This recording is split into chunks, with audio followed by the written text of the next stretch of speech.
Okay, let's unpack this. We're doing a deep dive today into some of the most complex and foundational areas of sacred text interpretation. We really are.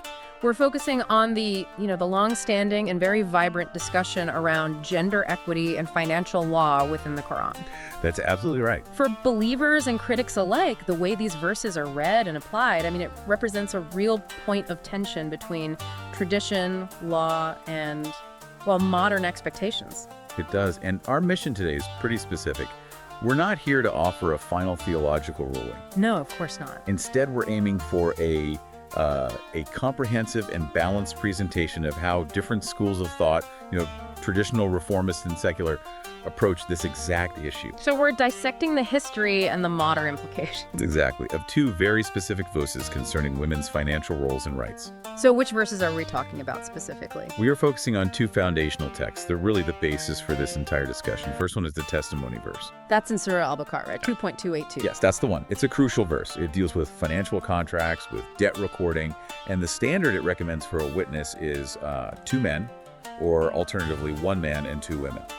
And the text itself gives a reason for that structure, doesn't it? A rationale. It does, and this is key. The text states that this arrangement is recommended so that if one of the women errs, the other can remind her. Okay. And that rationale, this idea of reinforcement, of accuracy, that's the real anchor for the classical theological defense. It suggests the concern is about the complexity of the commercial context. Right. And the second big verse is the inheritance verse from Surah An-Nisa. Yes, 4.11. This one details how inheritance gets distributed. It instructs that, in many cases, specifically when you're dividing shares between siblings, a son receives a share equal to that of 2 daughters. So you have these two asymmetrical ratios, the 2-to-1, for testimony and commercial law and for inheritance. And that's ground zero. It's the starting point for the entire modern discussion on gender roles in Islamic jurisprudence. It's just so easy for us, sitting here in the 21st century, to immediately hear that 2-to-1 ratio and label it as, well, as inequality. Of course. But to really understand the source material, we have to look at the 7th century context. So was this rule actual inequality, or was it the beginning of what some proponents call a complementary system? That is the central question. And right. To appreciate it, you have to look backward. The time period was revolutionary. I mean, in pre-Islamic Arabia, there was no structured law. It was all tribal custom. Right.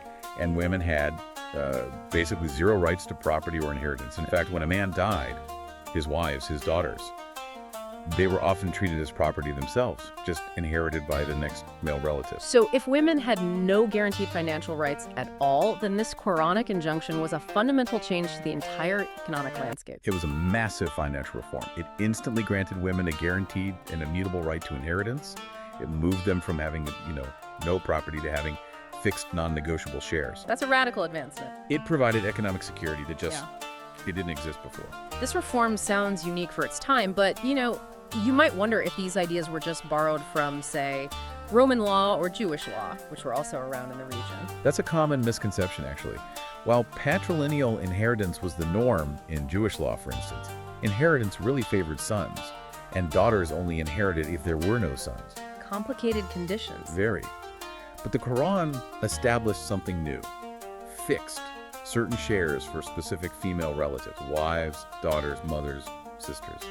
This fixed share system was a total novelty. It provided a stability that was a stark contrast to their neighbors. It was a kind of middle path reform. So the historical context really shifts the frame. These were granted rights, not limitations, at the time. So if that's the case, how do classical theologians defend these measures as justice today, especially when the numbers, that 2-to-1 ratio, seems so asymmetrical? The defense rests entirely on one concept. A holistic system of financial responsibility. A holistic system. Exactly. They argue you can't just pluck out the 2-to-1 ratios and compare them in isolation. You have to look at the entire economic ecosystem created by the Sharia. Okay, so let's start with the inheritance verse, 4.11. How is the larger male share justified in this holistic system? The justification is tied directly to the institution of financial provision. It's called nafaka. Nafaka. The classical interpretation mandates that a husband, a father, a brother bears significantly heavier financial burdens. He must provide housing, food, clothing, medical care for his wife and children. He might even be obligated to support his mother or unmarried sisters. So it's like a mandatory risk capital he's holding. That's a great way to put it. And here is the profound takeaway for the woman. whether she earns a wage, gets an inheritance, or receives her dowry, the one that wealth is legally and entirely her own. Her own. She has zero legal obligation to spend a single penny of it on the household. So the larger male inheritance share isn't seen as a measure of his value, but as compensation for his mandated ongoing financial liability, the nafaka. So his inheritance is effectively tethered.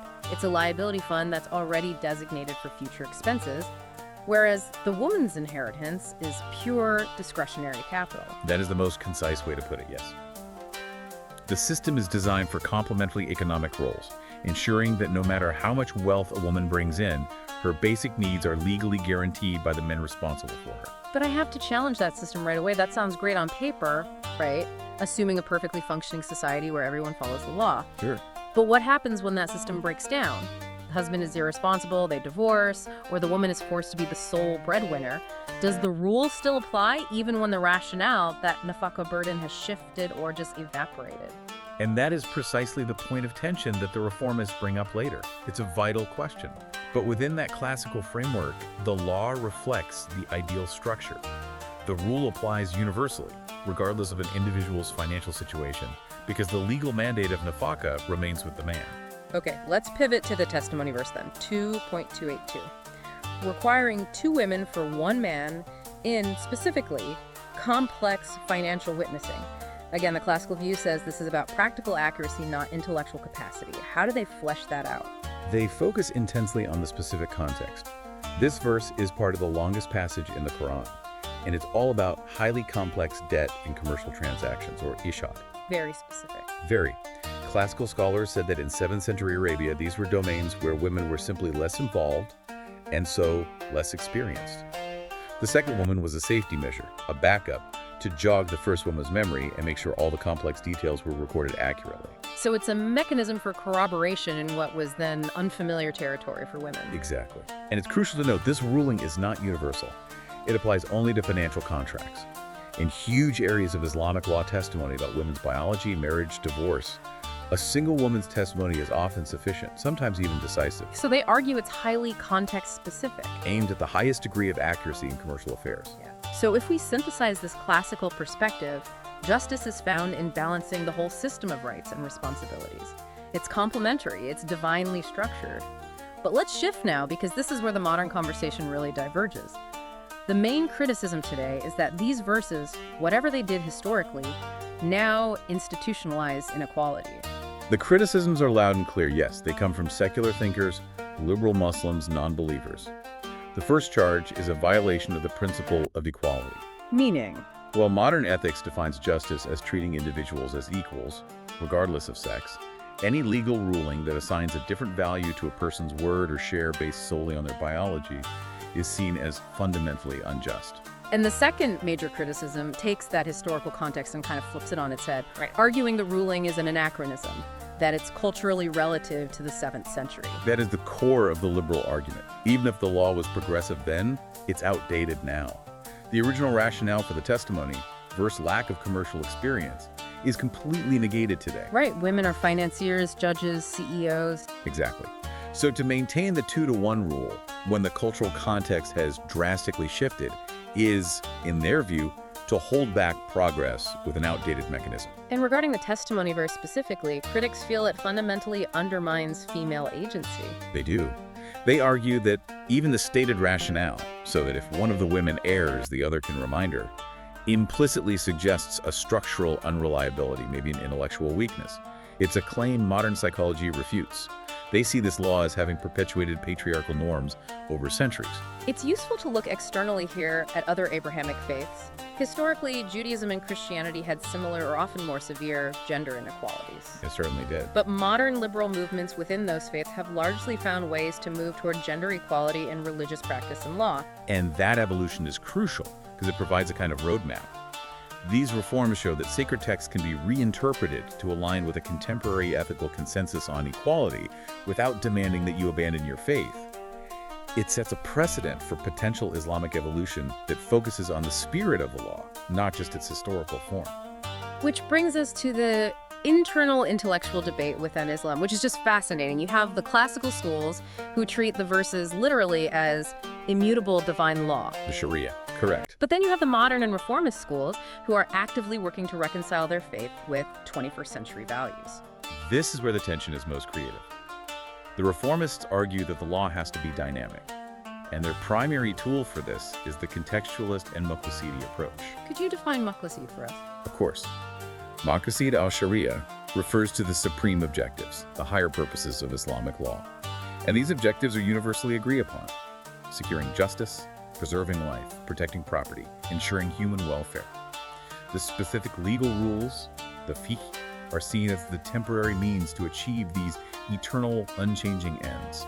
So the goal is justice, not necessarily the specific historical rule. How do they apply this to the testimony verse? Well, they argue that the effective cause, the illah, for that 2-to-1 ruling was the lack of commercial experience, which posed a risk to the supreme objective reliable evidence and justice. The rule was context specific. Exactly. So today, where women possess that expertise, the illah, the cause, is negated. Since the supreme objective, the maqasid, is getting the most reliable evidence, and gender is no longer a factor in reliability, then treating an expert woman's testimony equally to a man's best serves the objective of justice. They're basically asking, if the cause the restriction is gone, why keep the restriction? And I assume the same logic is applied to the inheritance verse regarding nafaka responsibility. Precisely. If the financial responsibility, the illah, for the man's larger share has shifted, say a daughter is the main breadwinner supporting her parents, then sticking to the 2-to-1 ratio actively creates an injustice. Which violates the core Maqasid. Exactly. So reformists advocate for reinterpreting the rule based on contemporary financial realities to ensure that the core objective of justice is maintained. It transforms the understanding of divine command from rigid adherence to a historical mechanism to a dynamic pursuit of the law's foundational spirit. Are there any other minor approaches in this debate? Yes, a few. Some scholars engage in linguistic reinterpretations. For example, suggesting the 2 women requirement wasn't about reliability, but about providing moral support in a male-dominated, potentially intimidating commercial arena. So a compassionate ruling, not a diminished one. That's the argument. So we have covered a massive amount of theological, historical, and legal ground. For you, the listener, tracking this debate really comes down to where you stand on the spectrum of interpretation. It does. On one end, you have traditional believers who accept the classical interpretation. They prioritize the divine command and see the system as a perfect, holistic balance. In the middle, you have the modernist and reformist Muslims who accept the contextualist Maqasidi approach.